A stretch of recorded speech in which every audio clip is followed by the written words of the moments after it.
Well, howdy there, Internet people. It's Bo again. So, today we are going to talk about the Senator from New Jersey, Robert Menendez. We are going to talk about calls and calls going unanswered. We're going to talk about what appears to be a new tradition in Congress. And we'll talk briefly about where that tradition started. Okay, so if you have missed the news, the senator from New Jersey, Bob Menendez, he has been indicted on charges, allegations related to bribery, and they are expansive allegations. Almost immediately, the Democratic Party called for his resignation. Menendez is a Democrat. They called for him to resign. And he's made it pretty clear that he's going to step down from the Senate Foreign Relations Committee. Oh, but he's not resigning from the Senate. Just giving up his committee assignments. Undoubtedly, that's going to bother some people on both sides of the aisle. At the same time, doesn't that sound familiar? I feel like this just happened. I feel like there was another person in Congress recently who was indicted, faced calls to resign, and then really just kind of gave up on their committee assignments. That appears to be the new tradition. The older tradition, for the most part, when it came to Congress and indictments, was basically, it's cool if you're getting investigated, stuff happens, but if you get indicted, you need to resign. Now it looks like the tradition is, well, you give up your committee assignments.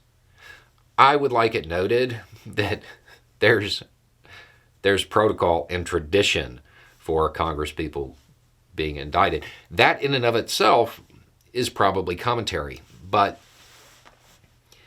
you have to wonder how that change occurred. I'm going to suggest it happened within the last 6 years or so.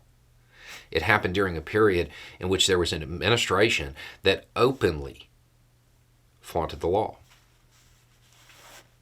That when they were told they were breaking the law, that doesn't matter. That doesn't apply to us.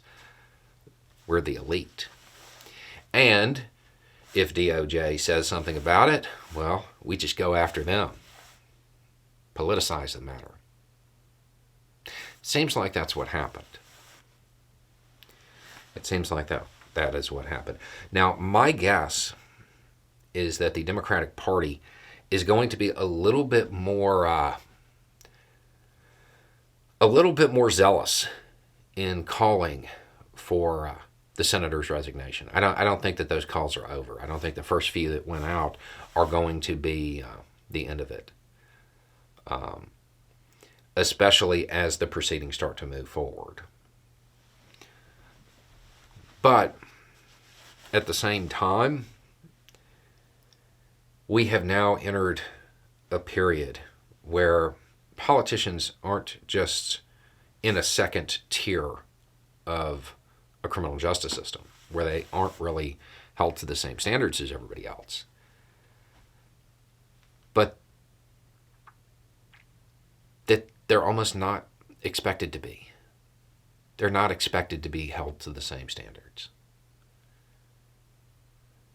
And generally speaking, that's a really bad thing. When you look back through history, those countries that openly accept the idea that their betters truly are better and they can go by a different set of laws, it doesn't go well for that country. Things tend to deteriorate pretty quickly. Anyway, it's just a thought. Y'all have a good day.